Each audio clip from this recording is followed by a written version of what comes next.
Welcome back to another technical deep dive here in the Debug Zone. Today we're tackling a big question and breaking it down with insights from other users. Hopefully this clears up some misconceptions and helps you get the answer you need. So buckle up, stay a little curious, and let's jump right in.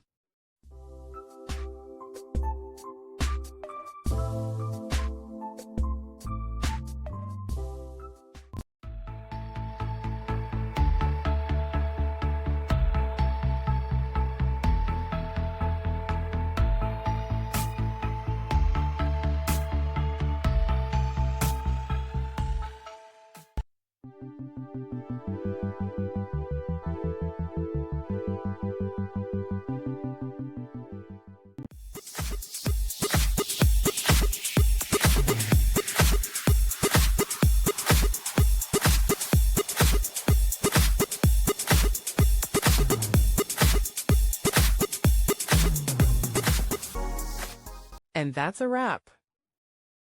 I hope you found the answer you were looking for. If you did, take a second to hit that subscribe button. It really helps out. And let me know in the comments which solution worked best for you. See you next time in the Debug Zone.